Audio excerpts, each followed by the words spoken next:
खरं आव्हान वाटतं हे मी जनतेला ज्या गोष्टी करायच्या म्हणून सांगितलं ते मला मुख्य आव्हान.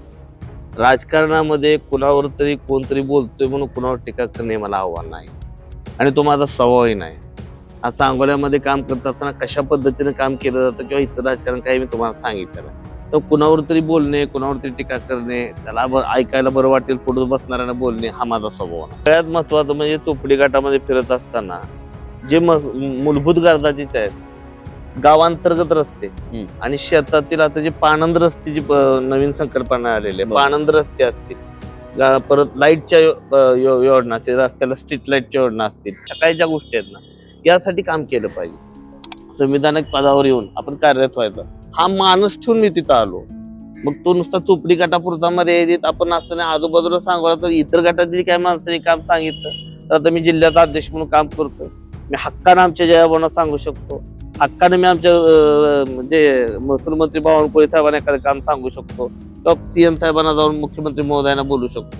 हा अधिकार पक्षानं मला दिला, त्यामुळे त्या अधिकाराचा आपल्या समाजासाठी कुठेतरी आपण देणं लागतो. त्या उद्देशानं खरं मी तिथं निवडणूक लढवायची ठरवलं. आज पाहिलं तर केंद्रात भाजप सरकार आहे, राज्यात भाजप सेना सेनेचं सरकार आहे आणि जिल्हा परिषदेवर तरी भारतीय जनता पार्टीचा जिल्हा परिषद अध्यक्ष झाल्यानंतर नैसर्गिकरित्या चोपडीकर काय आजूबाजूला सांगोला तालुक्यात इतर गटातील माणसांना सुद्धा जेव्हा ज्या पक्षाची सत्ता आहे त्या पक्षाचा तिथला जिल्हा परिषद सदस्य असेल. आता इथलं जे राजकारण होतं, स्वर्गीय आमदार गणपतराव देशमुख साहेब असतील, आदरणीय ऍडव्होकेट शहाजीभाऊ पाटील साहेब असतील किंवा दीपक आबा साळुंखे पाटील साहेब असतील, यांचं एक संयुक्तिक राजकारण असायचं. म्हणजे आपण विधानसभेच्या वेळेस एकमेकाच्या विरोधात असायचे, परंतु सांगोला तालुक्यात काही विकासाच्या दृष्टिकोनातून एकत्रित राजकारण करायची पद्धत होती. स्वर्गीय आमदार गणपतराव देशमुखांनी जेव्हा या पाण्याच्या योजना मंजूर झाल्या त्यावेळेस त्यांच्या अनेक भाषणामध्ये त्यांनी हे मान्य केले की देवेंद्र फडणवीस साहेब मुख्यमंत्री झाल्यानंतरच या योजना मार्गी लागल्या. ते त्यांनी स्वतः मान्य केलं. आणि आज आपण जिथं आता मी लढतोय चोपडी जिल्हा परिषद गटामध्ये, आता प्रमुख प्रश्न होता शेतीच्या पाण्याचा. आज तिथं शेतीच्या पाण्याचा प्रश्न राहिला, म्हणजे शेतीच्या पाण्यासाठीच झगडणं हा विषय राहिला नाही. त्याच्या अगोदर सांगोला तालुक्यात छावण्या जरी निघाल तर महाराष्ट्रात सगळ्यात एक नंबरची छावण्या सांगोला तालुक्यात असायची. बरोबर, ती परिस्थिती तालुक्यात मात्र सध्या नक्कीच राहिलेली नाही. जेव्हापासून महायुतीचं सरकार आलं, म्हणजे भाजप सेनेचं सरकार आलं, देवेंद्रजी मुख्यमंत्री झाले, देवेंद्रजी मुख्यमंत्री झाले त्या सगळ्या योजना त्यांनी मार्गी लावल्या. नंतर 2019ला आदरणीय शहाजीभाऊ पाटील साहेब आमदार झाले आणि बापूंनी त्यांच्या कार्यकाळामध्ये ह्या योजनाची जे काही गोष्टी, आता उजनीचं 2 TMC पाणी उचल पाणी प्रकल्प असेल, 900 कोटीपर्यंत टेंडरही झाले, काय कामं ती सुरू झालेत, होणार आहेत. आता त्या अशा योजना बापूंनी परत राहिलेल्या काय निरा देवधरचा विषय असेल, आता मागचे खासदार राहिलेले आमचे मार्गदर्शक रणजित नाईक निंबाळकर साहेबांनी, आज तसं बघितलं तर देशात त्यांच्या स्वतःच्या मतदारसंघात पाण्याचे प्रश्न मार्गावर दुसरा कुठला खासदार एवढं काम रणजितदादांनी केलं. रणजितदादांनी आणि बापूंची जोडी इतकी परफेक्ट होती की त्यामुळे सांगोल्याचा कुठल्याच पाण्याचा प्रश्न राहिला. माझ्यामध्ये तुम्ही कुठल्याही स्तरातील माणसं गेला, उद्योग व्यवसायामध्ये घ्या आणि अगदी कुठल्याही माणसाचा माझा संपर्क आला, कुणाला तरी फसवणे, माझं काय मग स्वार्थासाठी काही लबाडा बोलणे, काहीतरी वेळ मारून हे नसले प्रकार कधी करत नाही. जो आहे ते खऱ्याला खरं, खोट्याला खोटं, या पद्धतीची माझी भूमिका आहे. नमस्कार, मी अविनाश. महाराष्ट्र माझामध्ये आपणा सर्वांचं स्वागत. दर्शको, जिल्हा परिषदेच्या निवडणुकांची रणधुमाळी सुरू आहे आणि आपण महाराष्ट्र माझाच्या वतीनं जिल्हा परिषदेच्या वेगवेगळ्या भागांमध्ये जाऊन तिथल्या नेमक्या नागरिकांच्या समस्या काय आहेत, लोक काय बोलतायत, तिथं जे उमेदवार या निवडणुकीच्या मैदानामध्ये आहेत त्यांचं नेमकं या निवडणुकीबद्दलचं म्हणणं काय, अशा बऱ्याच गोष्टीच्या संदर्भानं काम करतोय. आज देखील मी सांगोला तालुक्यामध्ये असलेली जी चोपडी अतिशय महत्वाची जिल्हा परिषद आहे, या जिल्हा परिषदेच्या रणांगणामध्ये असलेले भारतीय जनता पार्टीचे उमेदवार चेतनसिंह केदार साहेब यांची मुलाखत घेण्यासाठी मी खरं तर थांबलोय. साहेब, पहिलं तर तुमचं या व्हिडिओमध्ये अगदी मनापासून स्वागत. खरं तर हा चोपडी जिल्हा परिषदेचा जो गट आहे त्याच्यामध्ये ज्यावेळेला आम्ही ग्राउंड रिपोर्ट करतोय, लोकांशी बोलतोय, संवाद साधतोय, त्यावेळेला बऱ्याच गोष्टी समोर येत आहेत. विकास कामांच्या बाबतीमध्ये बऱ्याच वर्षापासून वंचित असलेला हा भाग आहे. ह्या सगळ्या गोष्टी आपण बोलू. तुम्ही तिथं काय विजन घेऊन जाणार आहात, लोक तुमच्याशी काय बोलतायत आणि कशा पद्धतीने आपल्याला या निवडणुकीमध्ये पुढे जायचंय, हे सगळं सुरू राहील. परंतु मला पहिला मूलभूत प्रश्न विचारायचा की ज्यावेळेला आम्ही तुमच्याकडे बघतोय त्यावेळेला एक अतिशय शांत, सुसंस्कृत आणि तसा सगळ्या गोष्टी आवाक्यामध्ये घेऊन जाणारा तुमचा चेहरा, स्वभाव आहे. मुळातच तुमच्याशी बोलताना तुम्ही मगाशी सांगितलं की कुटुंबाची पाठीमागची पार्श्वभूमी ही नोकरीची आहे, शिक्षणातली आहे, सुसंस्कृत अशा पद्धतीचे. आणि मग अशा पार्श्वभूमीमधला एक मुलगा किंवा अशा पार्श्वभूमीमधला एक माणूस उठून असा नेमका राजकारणामध्ये कसा आला आणि पुन्हा तो भाजपमध्ये कसा गेला आणि जिल्हाध्यक्ष कसा झाला? नमस्कार, मी चेतन सिंह केदार सावंत. तशीच एक परिस्थिती पाहता तुम्ही म्हणता हे खरं आहे. माझ्या कुटुंबाला पार्श्वभूमी तशी नोकरीची आहे.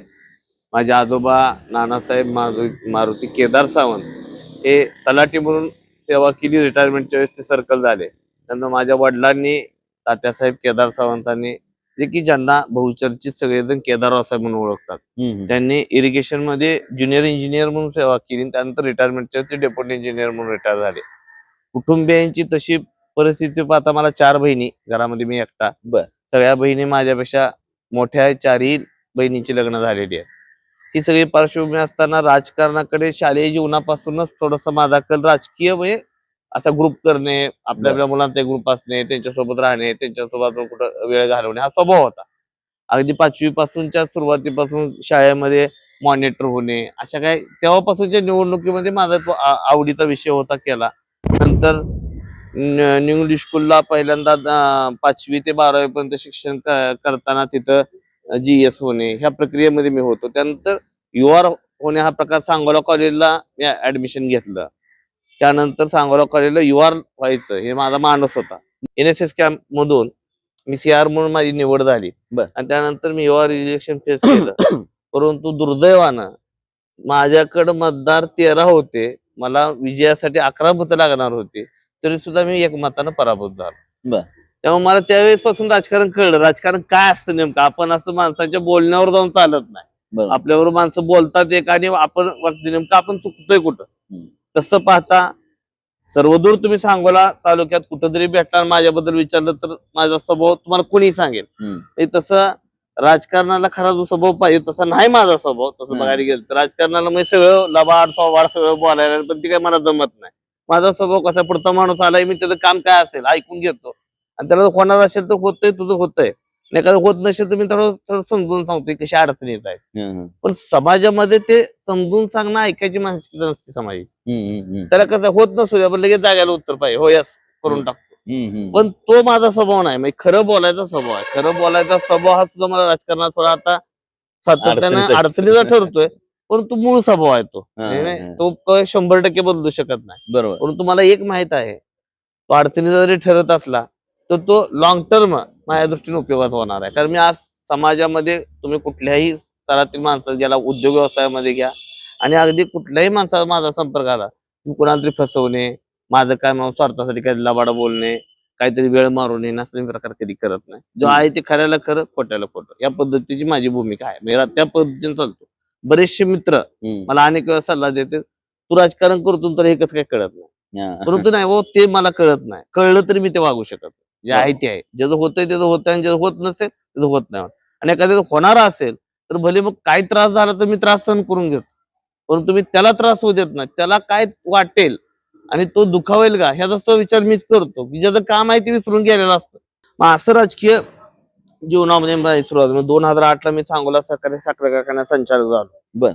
तो निवडणुकीतून झालो. त्यानंतर मग अनेक वेळा परिस्थिती तयार झाली. जिल्हा परिषदेला संधी आली, पंचायत समितीला संधी आली.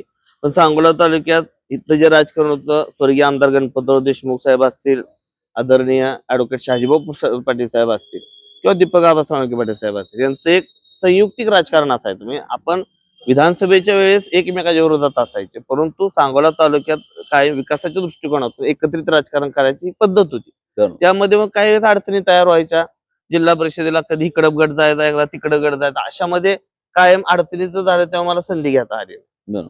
योगायोगानं मी सांगोल्यात राहायला असल्यामुळे BLO कडनं मतदार यादीच्या नोंदी सुरू होते. त्यामध्ये माझं घर इथं असल्यामुळं BLO कडनं चुकून माझं नाव लागलं सांगोला नगरपालिकेला. आणि जिल्हा परिषदेला आरक्षण त्याच्या अगोदर तो जनरल होतं, परंतु त्यावेळेस आमचे पाहुणेच आहे सध्या, आता त्यांच्या कन्याच शहाजीबापूंच्या सुनबाई आहेत, त्या आता कडलास पंचायती समिती गणाच्या उमेदवार आहे. त्यांच्या अशोक भाऊ त्यावेळेस तिथे त्यांनी संधी घेतली. त्यानंतर पण आरक्षण झालं, ते म्हणजे SC आरक्षण पडलं, तेव्हा मला उभा राहता आलं नाही. योगायोगानं सांगोल्यात असा नगरपालिका लागली आणि हा 10 नंबरचा जो इथं ह्या रस्त्याच्या पलीकडचा प्रभाग आहे, त्या प्रभागामध्ये ओपन आरक्षण होतं. मग आता कुठंतरी राजकारण करत असताना एक पद्धत कुठंतरी मांडवा खालनं गेलं पाहिजे. बरोबर. ह्या पद्धतीनं मग मी त्यावेळेस म्हणजे आमदार साहेब स्वर्गीय आमदार गणपती देशमुख साहेब असतील त्यांनाही मी इच्छा व्यक्त केली की मी तिथे उभा राहतोय. दीपक आबांनी इच्छा व्यक्त केली उभा राहतोय. आणि त्यावेळेस तो प्रभाग तसा कायमस्वरूपी आमचे मार्गदर्शक झपके सरांचा मांडला. झपके सरांनी सांगितलं. त्या सगळ्यांनी सांगितलं की काय साहेब तुम्ही असाल तर आमची काय अडचण आहे. तसं माझं नाव चेतनसिंह केदार सावंत, पण सर्वस्वी सांगोल्यात मला बाळासाहेब म्हणून बऱ्यापैकी ओळखतात. बर. आणि अशी माझी राजकारणाची सुरुवात झाली. आता हे सगळं होत असताना ही राजकीय पदं आली किंवा ह्या सगळ्या गोष्टी आल्या. आता तुम्ही एक सांगितलं की माझा स्वभाव हा मी राजकारणात असलो तरी राजकीय नाही. राजकारणात जे करावे लागणारे चक्के पंचे आहेत, राजकारणामध्ये टाइमला खोटं बोलावं लागतं, प्रसंग टाळून न्यावा लागतो किंवा बऱ्याच घटना नसत्यात घडलेल्या त्या घडल्यात असं दाखवावं लागतं. हे जे आणि मला वाटतं ह्या असं राजकारण करणारा समाजामध्ये फार खुबीने राजकारण करणारा किंवा राजकारणातला माहीर आहे असं समजलं जातं. परंतु आता ते सगळं तुमच्या पाठीमागं नाही. ज्याचा स्वभाव असा नसतो ती माणसं मग विकासाच्या जोरावर किंवा कामाच्या जोरावर राजकारण करायचा प्रयत्न करतात. बाळासाहेबांचं त्या संदर्भातलं मत काय असतं? नाही एक सांगतो, आता मी काम करतोय. आता मी पहिल्यांदा इथं काम करत असताना भारतीय जनता पार्टीचं काम 2019 पासून पूर्ण वेळ देऊन सुरू केलं. बर.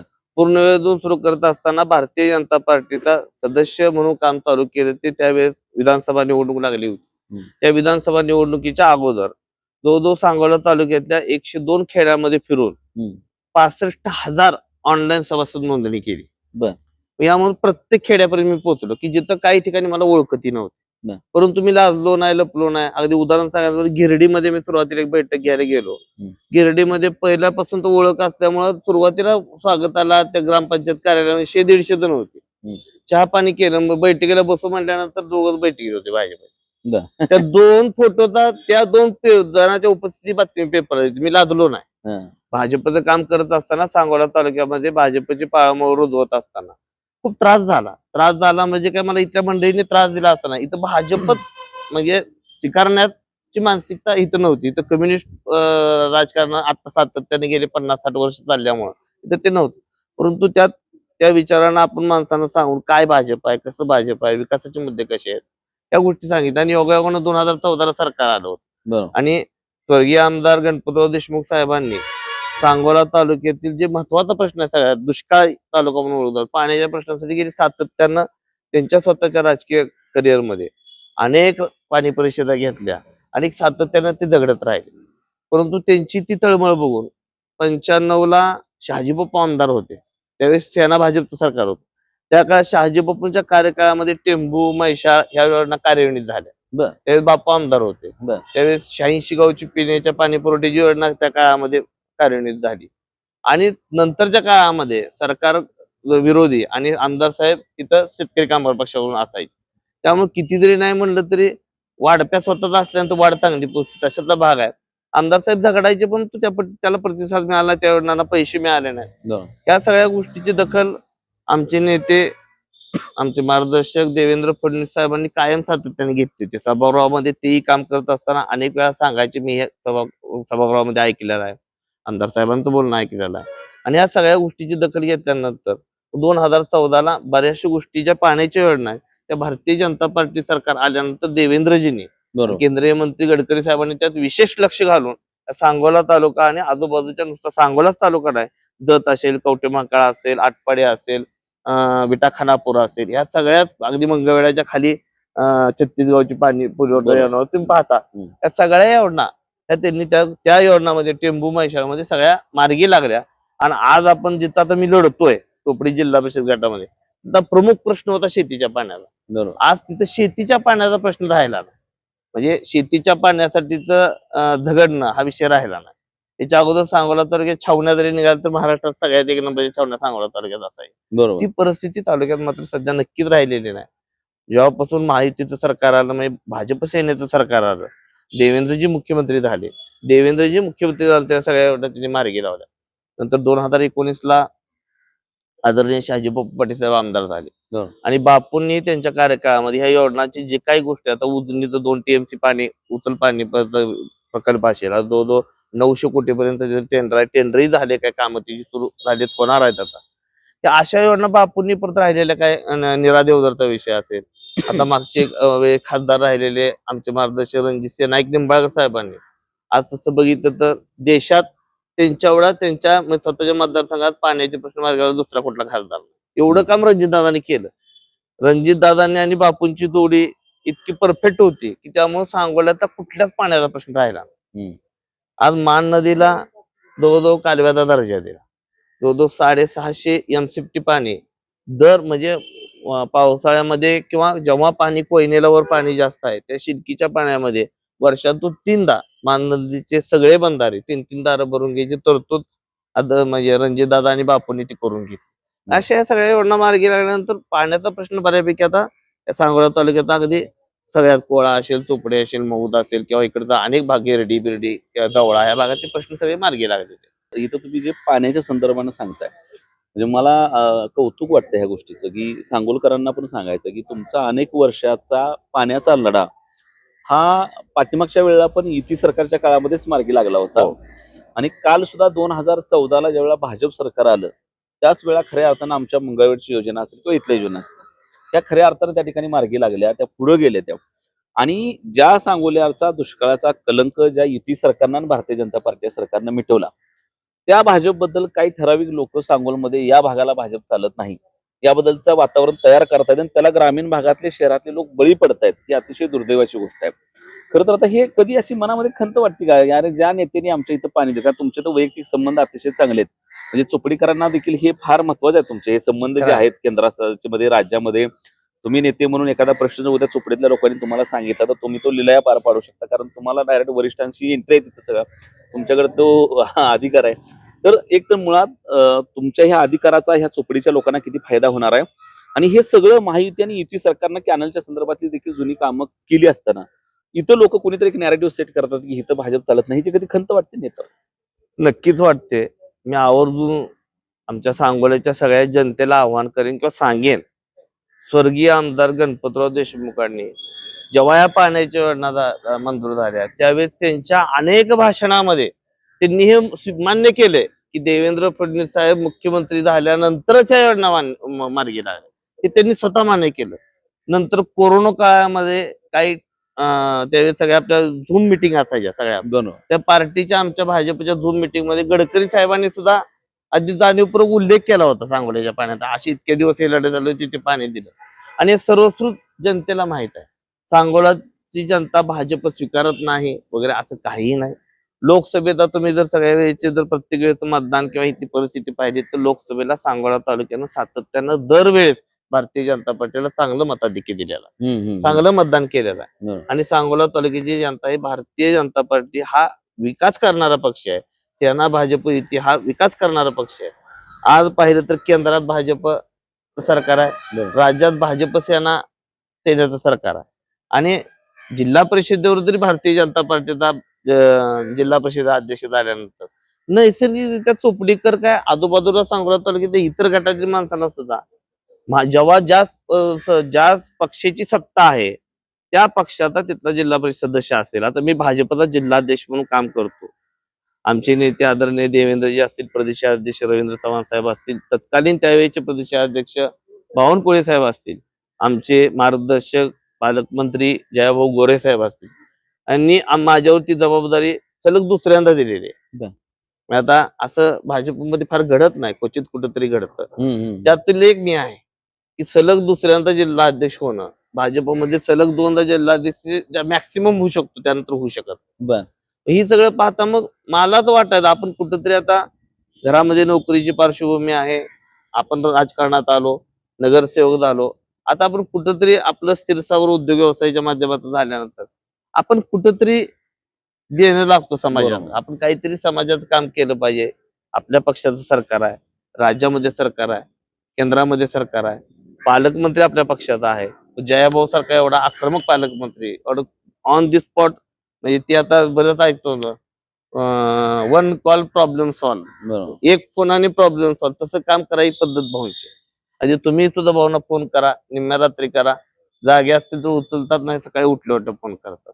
अशा पद्धतीने काम करणारे राजकारणात जर आपल्याला मंडळी आपली पाठराखी करणार असतील तर आपण का करू नये? बरोबर. आणि देवेंद्रजींसारखा मुख्यमंत्री आज मुंबईला गेले, एखादं काम असेल तर साहेबांना आपण आवर्जून ते विचारपूस करतात, काय काम आहे काय नाही, आणि त्या कामाची ते मार्गी लावायसाठी प्रयत्न करतात. मग आपण कुठेतरी तालुक्याला देणं लागतो. बरोबर. ह्या उद्देशानं मी खरं ठरवलं की आपण, आणि मी राजकारणाचा माझा परीख सुद्धा ठरवलेला. म्हणजे मी सातत्यानं आमच्या इथेही म्हणतो, स्थानिक स्वराज्य संस्थेपुरतं मर्यादित राजकारण करायचं, त्यापेक्षा फार मोठं करायचं नाही, कारण आपण तितका वेळ मी देऊ शकत नाही. बरोबर. कुटुंबातल्या जबाबदाऱ्या सुद्धा पाहिलं तर आज माझे वडील, आज वडिलांचं वय 79 आहे. ते अगदी स्टाऊट आहेत, माझ्यापेक्षा त्यांची तब्येत स्टाऊट आहे, परंतु आपल्यावर जबाबदाऱ्या असतात. आणि हे शेवटी किती जरी हे असतं तरी तेवढा वेळ आपण देऊ शकणार नाही, तेव्हा हा वेळ मी देऊ शकतो. त्या स्थानिक स्वराज्य संस्थेतील माणसाचा प्रश्न जो आहे तो जिल्हा परिषदेपर्यंत मर्यादित येतो, त्याच्यापेक्षा काय मुंबईपर्यंत जायचे फार प्रश्न नसतात. बरोबर. आणि तो आपण सांगोल्या स्थितीत राहून त्या सगळ्या गोष्टी करू शकू. बरोबर. असा सारासा सगळा विचार करून मी हा निर्णय घेऊन राजकारणात यायचं आणि जिल्हा परिषदेला उभा राहायचं आपण, आणि स्थानिक स्वराज्य संस्थेच्या आपण संविधानिक पदावर येऊन आपण कार्यरत व्हायचं, हा मानस ठेवून मी तिथं आलो. मग तो नुसता चोपडी गटापुरता मर्यादित आपण असं नाही, आजूबाजूला सांगोला तर इतर गटातील काय माणसांनी काम सांगितलं तर आता मी जिल्ह्याचा अध्यक्ष म्हणून काम करतोय. मी हक्कानं आमच्या जयाभावांना सांगू शकतो, हक्कानं मी आमच्या म्हणजे महसूल मंत्री बावनकुळे साहेबांना एखादं काम सांगू शकतो, किंवा सीएम साहेबांना जाऊन मुख्यमंत्री महोदयांना बोलू शकतो. हा अधिकार पक्षानं मला दिला, त्यामुळे त्या अधिकाराचा आपल्या समाजासाठी कुठेतरी आपण देणं लागतो. या उद्देशानं खरं मी तिथं निवडणूक लढवायची ठरवलं. खरं तर हे ज्यावेळेला सगळी ताकद तुमच्या पाठीमागे उभा राहते, म्हणजे हे फार महत्वाचं समीकरण आहे की केंद्रात भाजप, राज्यात भाजप, आणि इथं जर भाजपचा उमेदवार निवडून आला तर थेट प्रश्न लोकांचे सुटणार आहेत. बऱ्याच भागामध्ये हे समीकरण लोक स्वीकारतात. आता तुम्ही चोपडीच्या गटामध्ये फिरायला लागलाय, पाठीमागचे बरेच दिवस झालं तुमचा संपर्क इथं सातत्यानं सुरू आहे. जिल्हाध्यक्ष म्हणून या भागात तुम्ही अनेक वेळा अगोदर देखील गेलाय, कामं अनेक पद्धतीची तुम्ही त्या भागामध्ये केलेत. हे सगळं होत असताना आज चोपडी जिल्हा परिषद गटाकडे बघितल्यानंतर तुम्हाला काय वाटतं की ह्या गटामध्ये काय व्हायला पाहिजे होतं, काय राहिलंय आणि काय केलं पाहिजे, हे कसं काय चालू आहे तुमचं, लोक काय मत आहे त्या संदर्भात? सगळ्यात महत्वाचं म्हणजे चोपडी गटामध्ये फिरत असताना जे मूलभूत गरजा जिथे आहेत, गावांतर्गत रस्ते आणि शेतातील आता जे पाणंद रस्त्याची नवीन संकल्पना आलेली आहे, पाणंद रस्ते असतील, परत लाईटच्या योजना असतील, रस्त्याला स्ट्रीट लाईटच्या योजना असतील, अशा काही ज्या गोष्टी आहेत ना, यासाठी काम केलं पाहिजे. आज सांगोल्यात तुम्ही जर फिरला तर रस्ते सगळे चांगले दिसतील. नक्कीच मागच्या वेळेस बापू आमदार होते ते बापूंच्या कार्यकाळामध्ये सांगोल्यामध्ये अंतर्गत जे रस्ते आहेत, म्हणजे जिल्हा मार्ग असतील, जिल्हा अंतर्गत मार्ग असतील, हे जे काही गोष्टी आहेत बऱ्याचशा गोष्टी, बरेचशी कामं झालेली आहेत किंवा काही कामं चालू आहेत, ती पूर्ण. परंतु जिल्हा मार्गापासून किंवा त्या रस्त्यांपासून गावात गेल्यानंतर जे रस्ते आहेत ना, ते रस्ते बऱ्याचशा गावात ते खूप खराब आहेत. बरोबर. त्यानंतर मग शालेय प्राथमिक शाळा, आता प्राथमिक शाळेची अवस्था तर चोपडी गटातीलच आहे असं नाही, म्हणजे बऱ्यापैकी सगळीकडची अवस्था खूप वाईट आहे जिल्ह्याची सगळी. तिथंच गोरगरिबाची मुलं तिथंच गोरगरिबाची मुलं आहेत. आणि आज शाळेचा पट पाहिला तर 5, 7, 8, 9, 10 पट इतका वाईट परिस्थिती शाळांची. तर माझा खरा मानस काय की त्या गावातला मुलगा हा शिशुपासून ते कमीत कमी 7वी पर्यंत त्या गावात शिकावा, म्हणजे मिनिमम 5वी पर्यंत. अशी परिस्थिती मात्र प्राथमिक शाळांमध्ये नाही. आज तुम्हीच बघता सगळीकडे सगळ्यांचा कल आहे तो म्हणजे प्रायव्हेट स्कूलला मुलं घालायचा. आपण गोरगरिबांच्या तेवढी ऐपत नाही, प्रायव्हेट स्कूलच्या फी भरण्यात ऐपत नाही. अगदी काय प्रायव्हेट स्कूलची फी अशी आहेत की वर्षाला लाख लाख रुपये फी आहेत एका विद्यार्थ्याची. आज नोकरी करणारा माणूस तो ते पेलवू शकत नाही. मग आता प्रायव्हेट स्कूलमध्ये घालायचं म्हणलं की त्यांना त्या गावात उठायचं, सांगोल्यातून राहायचं, घर बांधायचं किंवा घर नसेल तर भाड्यानं राहायचं का तर मुलाच्या शिक्षणासाठी. कालच मी नाझऱ्यामध्ये माझे एक मित्र आहेत त्यांच्या घरी गेलो होतो. नाझऱ्यात त्यांच्या घराचं काम सुरू होतं, प्रणव चौगुले म्हणून. तर ग्रामपंचायती उपसरपंच आहेत, मग ते इथंच राहतात माझ्या घराच्या. ते मुलाच्या शिक्षणासाठी कोरोनात गैरसोय व्हायला लागली, सांगोल्यात राहायला. म्हणजे ही जी परिस्थिती आहे ना, ही घडू नये. मूळ बेसिक जे आहे ना, जे स्वतःची मातृभाषा आहे, मातृभाषेचं शिक्षण असेल, इंग्लिश माध्यमाचं शिक्षण असेल, ते त्या त्या गावात त्या त्या प्राथमिक शाळेत मिळावं. बरोबर. आणि तशा पद्धतीनं क्वालिटीचं काम करणारे शिक्षक सुद्धा आहेत, नाहीत असं नाहीये. बरोबर. परंतु त्या शिक्षकांना तिथं विद्यार्थ्याचा पट मिळेल आणि त्यांना ज्या लागणाऱ्या सेवा सुविधा आहेत त्या शाळेला लागल्या, ह्या सेवा सुविधा जिल्हा परिषदेच्या माध्यमातून आपण उपलब्ध करून द्यायच्या, की जेणेकरून तिथल्या विद्यार्थ्यांना, गोरगरिबाच्या विद्यार्थ्यांना शिक्षण अगदी मोफत मिळतं आणि खूप कमी खर्च येतो. ही एक सगळ्यात महत्वाची गोष्ट आहे. त्यानंतर वैद्यकीय सुविधा, आरोग्य ज्या क्षेत्र. आरोग्य सेवा जी आहे त्या ग्रामीण भागातील महिला असतील, पुरुष असतील, मुलं असतील, आज जर काय आजारी पडल्यानंतर तिथल्या प्रायव्हेट डॉक्टरांकडे त्यांना जावं लागतं. आता तिथं पीएससी तेवढ्या नाही. सक्षम नाहीये. बरोबर. तर गावाच्या लोकसंख्येप्रमाणे त्याप्रमाणे तिथं पीएससीच्या उभारण्यात आल्या पाहिजे किंवा ज्या पीएससी चालू आहेत त्या पीएससी म्हणजे तेवढे तिथं डॉक्टरांची काय वेकन्सी असतील तर त्या डॉक्टरांच्या वेकन्सी परिपूर्ण भरल्या पाहिजेत आणि ते तेवढ्या चांगल्या ताकदीनं चालू आणि तेवढी सेवा त्या तिथल्या जनतेला मिळाली पाहिजे. अशा ज्या गोष्टी आहेत की जीवनावश्यक गोष्टींची तरी सोय होणं हा मूलभूत प्रश्न मला चोपडी गटात तर जाणवतो. नुसता चोपडी गटात नाही तर सांगोला तालुक्यातील सगळ्याच गावांमध्ये हा सगळ्यात मोठा प्रश्न आहे. आणि त्या प्रश्नाला कुठंतरी तोडफोड केली पाहिजे ह्या उद्देशानं मी खरं ठरवून त्या त्या भागामध्ये त्या परिसरामध्ये किंवा सांगोल्याच्या इतर ठिकाणी काम करणार आणि तशा पद्धतीने काम करायला हा माझा मानस आहे. खरं तर हे इतक्या चांगल्या पद्धतीचं विजन घेऊन तुम्ही पुढे चाललाय. समोर निवडणूक आहे, त्या निवडणुका म्हणले की विरोधक आले, टीका टिप्पणी आली, प्रचार आला. तुमचा स्वभाव आणि एकंदरीत तुमचं हे जर सगळं बघितलं पाठीमागच्या बराच वेळ तुम्ही जे सांगताय ह्या एकूण तुमचा राजकारणाबद्दलचा मानस, मला वाटत नाही की उद्या जाऊन कुणावर टीका करावी हा तुमचा स्वभाव निश्चितपणानं नाही. कसं करणार आहात उद्याच्या या निवडणुकांमध्ये? आम्हाला केदार साहेब कुणावर टीका करताना दिसणार आहेत का? कशा पद्धतीचा प्रचार असणार आहे त्या काळामध्ये आणि आव्हान काय वाटतं त्या भागामध्ये किंवा आव्हान कुणाचं वाटतं? एक सांगू का? मला खरं आव्हान वाटतं हे मी जनतेला ज्या गोष्टी करायच्या म्हणून सांगितलं ते मला मुख्य आव्हान. राजकारणामध्ये कुणावर तरी कोणतरी बोलतोय म्हणून कुणावर टीका करणे मला आव्हान नाही आणि तो माझा स्वभावही नाही. आज सांगोल्यामध्ये काम करत असताना कशा पद्धतीने काम केलं जातं किंवा इथलं राजकारण काही मी तुम्हाला सांगितलेलं आहे. तर कुणावर तरी बोलणे, कुणावर तरी टीका करणे, त्याला ऐकायला बरं वाटेल पुढे बसणाऱ्यांना बोलणे हा माझा स्वभाव नाही. जे तिथल्या जनतेला आपण अजेंडा दिलेला आहे, तो अजेंडा आपण दाखवलाय किंवा काय करायचा जो मानस आहे, तो परिपूर्ण होणे हा मला ते आव्हान वाटतं. जसं की आज महापालिकेमध्ये तुम्ही पाहिलं तर एवढा मोठा भारतीय जनता पार्टीला उत्स्फूर्त प्रतिसाद मिळाला. त्यावेळेस आमचे नेते आदरणीय देवेंद्रजींनी एकच सांगितलं की हा उत्स्फूर्त प्रतिसाद नक्कीच जनतेने दिला खूप मोठा कौल आहे. ही जितकी चांगली गोष्ट आहे, तेवढीच मोठी आपली जबाबदारी वाढलेली आहे. बरोबर. तसा हा विषय आहे की जेव्हा मी तिथं जाईन, जेव्हा जनता मला काम करायची संधी देईल, त्यावेळेस माझं आव्हान तेच राहील की ज्या गोष्टी आपण जनतेसमोर सांगितल्या, जी काही जनतेला आपण सांगितलं आपण हे करू, या पद्धतीच्या सोयी-सुविधा करू, ह्या गोष्टी करू. त्या गोष्टी पूर्णत्वापर्यंत प्रत्येक शेवटच्या घटकापर्यंत जाणे, प्रत्येक शेवटचा माणूस हे आणपर्यंत ती गोष्ट पोचली पाहिजे आणि त्या माणसाला त्याचा लाभ झाला पाहिजे, त्याला उपभोग घेता आला पाहिजे. हे खरं माझ्या दृष्टीने मोठं आव्हान आहे. बाकी दुसरं कोणतंही माझ्यासमोर आव्हान नाही. अगदी. आणि खरं तर याच पद्धतीनं जर तुम्ही प्रचार आणि बाकीच्या गोष्टी पुढे घेऊन गेला, निश्चितपणाने चोपडी गटातली जनता तुमच्या पाठीमागे खंबीरपणाने उभा राहील.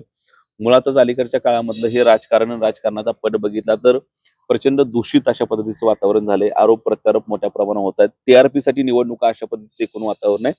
आणि अशा काळामध्ये कुणीतरी एक माणूस सांगोलसारख्या शहरामध्ये येऊन सुसंस्कृतपणे शांत स्वभावानं मला इथल्या लोकांच्या समस्या हे माझ्या पुढचं आव्हान वाटतं आणि त्या सुटल्या पाहिजे त्याची भूमिका मांडत असेल तर खात्री आहे की लोक देखील त्यांना निश्चितपणानं स्वीकारतील.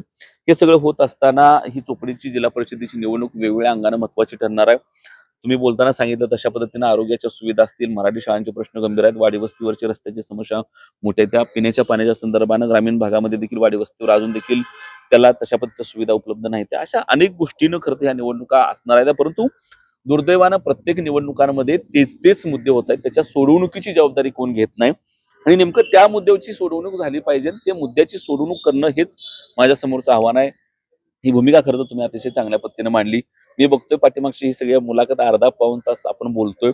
या संबंध वेळेमध्ये तुम्ही एकही शब्द कोणावर टीका केली नाही, एक शब्द कुठं अपशब्द वापरला नाही आणि एक सगळ्यात महत्वाचा तुम्ही जो प्रकाश कुठल्या मुद्द्यावर पाडला असेल तर तो म्हणजे सांगोल मधल्या जनतेसाठी अतिशय महत्वाचा आणि जीवाभावाचा असलेला जो पाण्याचा प्रश्न होता. तो पाण्याचा प्रश्नाची सोडवणूकच खरं युतीचं सरकार किंवा भारतीय जनता पार्टीचं सरकार केलंय. त्यामुळं ज्या माणसानं किंवा ज्या व्यवस्थेनं किंवा ज्या युतीनं किंवा ज्या सरकारनं आपल्या पाण्यासारखा मूलभूत प्रश्न सोडवलाय तोच पक्ष इथं चालणार नाही हे जे काही नॅरेटिव्ह काही लोक जाणूनपूर्वक ठरवून इथं भाजपच्या बाबतीमध्ये सेट करतायत त्याला कुठं छेद देणारी भूमिका आणि ती खंत खरं तर तुम्ही व्यक्त केली आहे. मुळातच शहाजीबापू पाटील ज्यावेळेला पहिल्या टर्मला इथं 95ला आमदार झाले त्यावेळेला युतीचं सरकार आलं, त्याच्यामध्ये कॅनल खोदले गेले, त्यामध्ये देखील बऱ्याच पद्धतीची कामं झाली. त्यानंतर देखील पुन्हा 2014 नंतर स्वतः भाई गणपतराव देशमुख यांनी कबूल केलं, मान्य केलं की इथं जर पाणी कोणामुळे आलं असेल तर त्यामध्ये गडकरी साहेबांचं आणि फडणवीस साहेबांचं योगदान मोठं आहे आणि मग ज्या भारतीय जनता पार्टीमुळे सांगोल्यासारख्या भागाला पाणी मिळालं, ज्या भारतीय जनता पार्टी किंवा तुमच्या शासनाच्या युती सरकारच्या काळामध्ये या सांगोल्यामधलं रस्त्याचं नेटवर्क अतिशय सुस्थितीमध्ये आलं, त्याच्या पाठीमागे खंबीरपणानं उभा राहण्याची संधी खरं तर तुमच्या माध्यमातून आहे. कारण तुम्ही थेट भाजपचे फक्त उमेदवार नाही आहात, तुम्ही या भारतीय जनता पार्टीचे जिल्हाध्यक्ष म्हणून जिल्हाभर काम करताय आणि तुमचा फायदा इथल्या लोकांना असा होणार आहे की तुमचा थेट कनेक्शन केंद्रामध्ये आणि राज्यामध्ये एक खून आणि प्रॉब्लेम सॉल्व्ह जे तुम्ही मगाशी म्हणाला ते चोपडीकरांना अनुभवायला मिळू शकतं. तुमचा जो केंद्रामधला आणि राज्यामधला संपर्क आहे, मला आठवतं की अमृता फडणवीस कुठंच जात नाहीत राजकारणामध्ये, पण त्या तुमच्या इथं मात्र नक्की आल्या होत्या. आणि फडणवीसांचा लाडका जिल्हाध्यक्ष म्हणून खरं तर तुमची ओळख आहे. उद्या जर चोपडीकरांना प्रतिनिधित्व म्हणून तुमची संधी जर चोपडीकरांनी दिली तर त्याचे थेट प्रश्न तुम्ही निकाली काढू शकता, तेवढा अधिकार नाही, तेवढी क्षमता ताकद तुमच्यामध्ये. चोपडीकरांनी देखील ही गोष्ट अतिशय महत्वाची असणार आहे. चोपडीकर या गोष्टीचा विचार करणार आहेत की आम्ही ज्या उमेदवाराला निवडून देतोय तो उमेदवार हा थेट केंद्राशी आणि राज्याशी संबंधित आहे, त्यामुळे माझ्या प्रश्नाचं निराकरण हे निश्चितपणानं होणार आहे. त्यामुळे लोक संधी देतील. दिलेल्या संधीचं मगाशी जे काय अर्धा तास तुम्हाला ऐकतोय त्या स्वभावावरून असं वाटतं की तुम्ही निश्चितपणानं सोनं कराल. तुम्ही वेळ दिला, पुढे निवडणुका आहेत, तुमची प्रचाराची गडबड आहे. या काळात देखील आपण वेगवेगळ्या ठिकाणी बोलू, भेटू, प्रश्न विचारू आणि तुम्ही आम्हाला अतिशय ज्या पद्धतीने विनम्रपूर्वक अशी उत्तर देताय, उद्या जनतेच्या प्रश्नासंबंधीची उत्तर तुम्ही आम्हाला आवर्जून द्याल अशी अपेक्षा करतो. वेळ दिला त्याबद्दल धन्यवाद. धन्यवाद.